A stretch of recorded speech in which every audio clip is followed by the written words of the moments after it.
Next it is reverse mortgage loan. Reverse mortgage loan एक unique type का क्या है, होम लोन स्कीम है, जिसे स्पेशली डिजाइन किया गया है फॉर द सीनियर सिटीजन, यानी कि जिनकी एज 60 प्लस है, 60 या फिर 60 प्लस है वो लोग, एंड जो चाहते हैं कि जिन्हें एक फिक्स्ड जो मंथली इंस्टॉलमेंट है, मॉर्गेज पेमेंट है, वो ना देनी पड़े, वो इस स्कीम का बेनिफिट उठा सकते हैं। तो मान लीजिए पर्सन एक सीनियर सिटीजन है एंड वो रिवर्स मॉर्गेज लोन लेते हैं, ठीक है, तो उनको एक पैसा मिल गया, एक अमाउंट मिल गया, किसकी तरफ से, लेंडर की तरफ से, जो क्या होगा, बेसिकली एक बैंक रहेगा। तो बैंक की तरफ से उन्हें एक सम मिल गया, एक पैसा मिल गया, एंड अब उन्होंने कोई मंथली इंस्टॉलमेंट नहीं देनी, no monthly installment till death, जब तक या तो वो एक्सपायर नहीं हो जाते, या फिर वो घर को बेच नहीं देते, या फिर घर से निकल नहीं जाते, तब तक उन्हें कोई भी इंस्टॉलमेंट देने की जरूरत नहीं है। Okay, and there is no restriction, किसी भी तरह की रोक रुकावट नहीं है प्रॉपर्टी को बेचने में भी, प्रॉपर्टी को बेचने में नहीं, एंड यूज ऑफ फंड्स में, कि आप किस तरह से फंड्स का इस्तेमाल कर रहे हैं, उसमें भी किसी भी तरह की रिस्ट्रिक्शन नहीं है। जो पैसा पर्सन ए को मिला है, ये नहीं है कि उसे घर के ऊपर खर्च कर रहा है, वो अपने पर्सनल इस्तेमाल के किसी भी चीज पर खर्च कर सकता है। लेकिन ए की जो प्रॉपर्टी है, जो लेंडर ने मॉर्गेज की है, ए की जो प्रॉपर्टी है जो लेंडर ने मॉर्गेज की है, इस प्रॉपर्टी के ऊपर जो भी टैक्सेस होंगे, चाहे वो प्रॉपर्टी टैक्स है, चाहे इंश्योरेंस है, या फिर जो अदर रूल्स हैं रिलेटेड टू द प्रॉपर्टी, वो इस पर्सन को, यानी कि पर्सन ए को मैंडेटरी फॉलो करने पड़ेंगे। एंड इसे हम रिवर्स मॉर्गेज इसलिए कहते हैं क्योंकि यहां पर जो लेंडर है वो बोरोर को पेमेंट्स कर रहा है।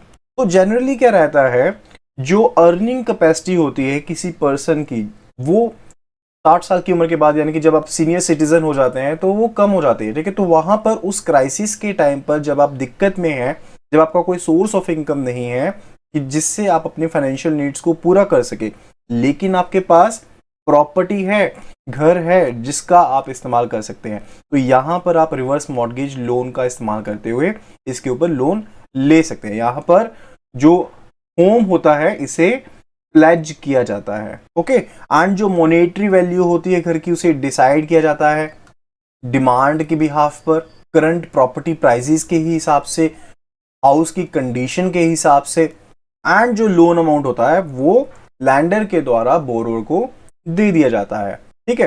एंड ये जो अमाउंट दिया जाता है ये पीरियोडिक पेमेंट की फॉर्म में भी दिया जा सकता है। Okay, then this amount is disbursed to the borrower in the form of periodic payments. तो इस पीरियोडिसिटी की फ्रीक्वेंसी जो है वो बोरोर चूज कर सकता है। सो ये एक रेगुलर इनकम लेने के लिए सीनियर सिटीजन के लिए एक आइडियल ऑप्शन है। तो what about the eligibility, already हम डिस्कस कर चुके हैं कि जो इंडिविजुअल है, रेजिडेंट है, उनके पास घर है, एज जो है सबसे बड़ा इसमें क्या है, एलिजिबिलिटी क्राइटेरिया है, जिनकी एज 60 और 60 प्लस है वो यहां पर इस लोन को अवेल कर सकते हैं। एंड जो रेजिडेंशियल प्रॉपर्टी है वो या तो उनके नेम में हो खुद के, ठीक है, या फिर ओन नेम अपने खुद के नेम में हो, या फिर ज्वाइंट हो स्पाउस के साथ। एंड मार्जिन की बात करें तो यहां पर जो मार्जिन रहता है generally that is 20%। Maximum amount जो रिवर्स मॉर्गेज के अंडर दिया जा सकता है that is ₹1 crore along with the interest. Okay, along with interest हमने क्यों लिखा है, क्योंकि यहां पर जो बैंक है, जो लेंडर है, वो पहले तो इंटरेस्ट चार्ज करेगा नहीं है, ठीक है।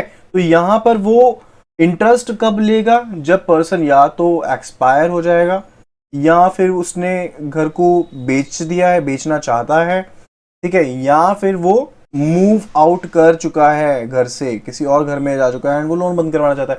तो इन केसेस में वो क्या करेगा, इंटरेस्ट जो है उसके ऊपर चार्ज करते हुए उसे केस को स्केयर ऑफ करेगा। ओके, एंड एक यहां पर एलिजिबिलिटी का क्राइटेरिया जो एक और है कि जो प्रॉपर्टी है जिसे बैंक मॉर्गेज प्लेज करने जा रहा है, वो प्रॉपर्टी की जो रेजिडुअल लाइफ है, रेजिडुअल लाइफ कहने का मतलब है कि कम से कम इतनी लाइफ और उस प्रॉपर्टी की बची हुई है, वो रेजिडुअल लाइफ कम से कम कितनी होनी चाहिए, 20 ईयर्स होनी चाहिए।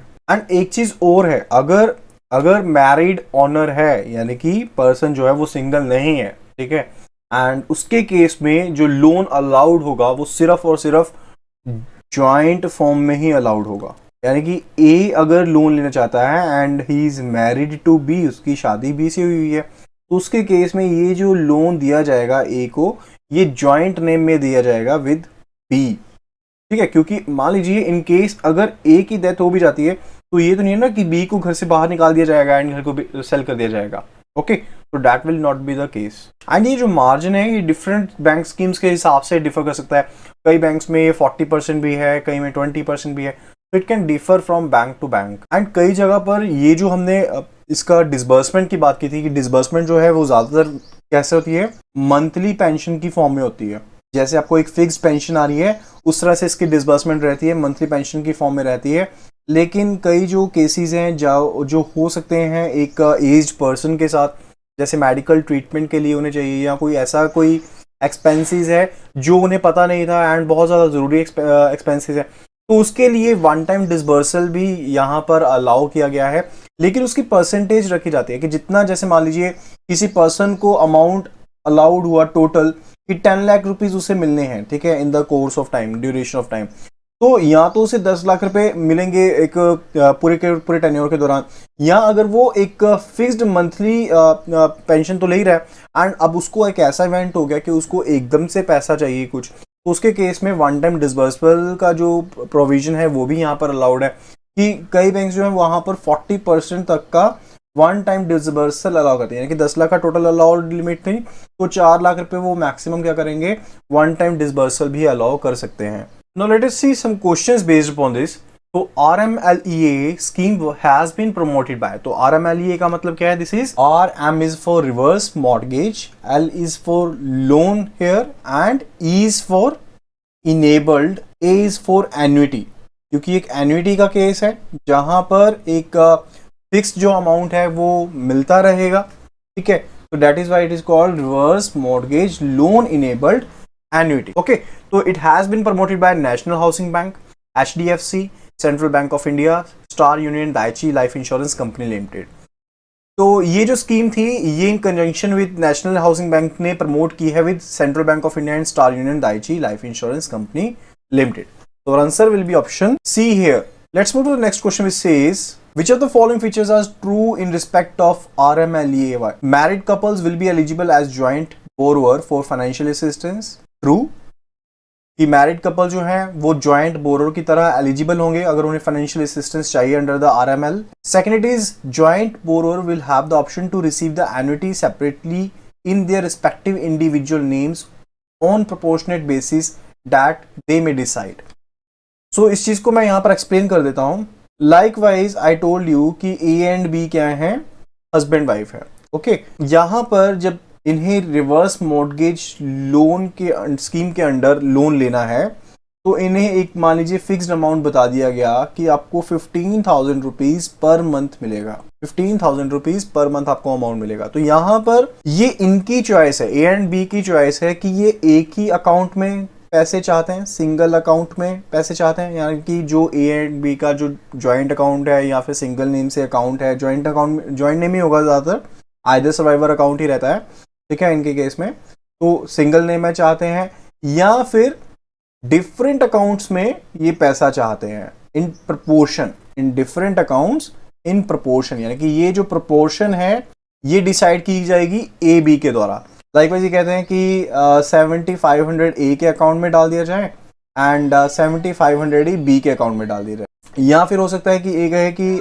मेरे अकाउंट में सिर्फ और सिर्फ 5000 चाहिए एंड जो 10,000 अमाउंट है वो बी के अकाउंट में चाहिए। तो ये जो रेशियो प्रोपोर्शन है ये डिसाइड की जाएगी by the A and B, okay. So option जो 2 है that is also correct. Option 3 says the senior citizen borrower are eligible to receive assured life time payments even after completion of the fixed term with increased quantum of annuity.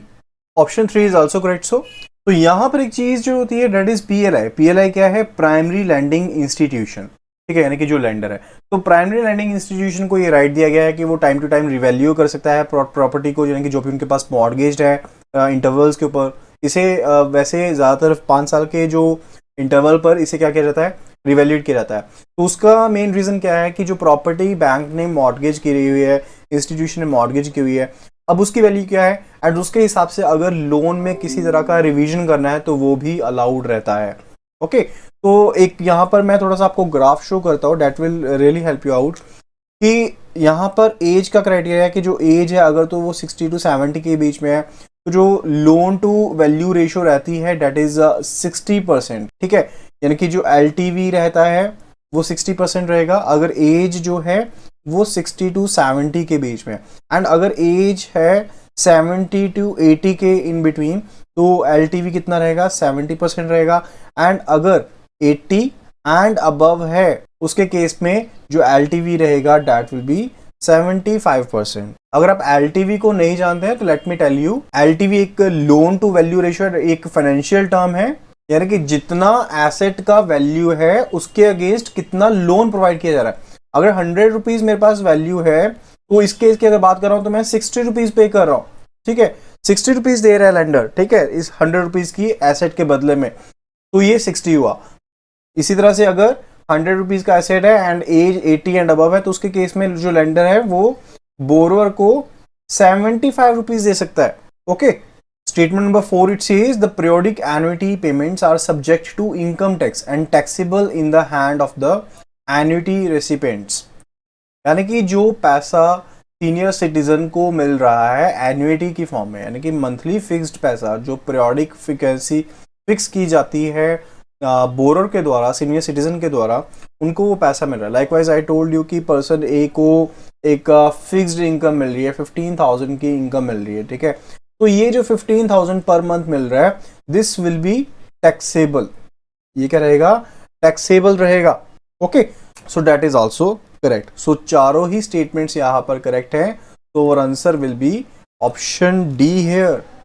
Option D will be the answer here. Now let's move to the next question, which says the LTV in respect of senior citizen in the age bracket of 70 to 80 as per the scheme it is, I just told you, जो LTV रहता है 70 to 80 में that is 70%. So option C will be the answer here. Question number 4 it says under reverse mortgage. Question number 4 it says under reverse mortgage loan enabled annuity which of the following are considered as primary annuity sourcing institution. तो दो तरह की चीजें होती हैं, एक होता है आपके पास PLI। PLI क्या है, प्राइमरी लैंडिंग इंस्टीट्यूशन। ओके, तो प्राइमरी लैंडिंग इंस्टीट्यूशंस कौन से होती हैं, या तो जो शेड्यूल कमर्शियल बैंक्स हैं या फिर जो हाउसिंग फाइनेंस कंपनीज हैं। ओके, लेकिन यहां पर क्या पूछा गया, annuity sourcing institution. Annuity sourcing institution कौन रहती हैं, that are the life insurance companies, that is option C here. तो कोई भी जो life insurance corporation of India है या फिर कोई इंश्योरर है जो रजिस्टर है किसके साथ, IRDA के साथ, that is called annuity sourcing institution. तो option C will be the right answer hair.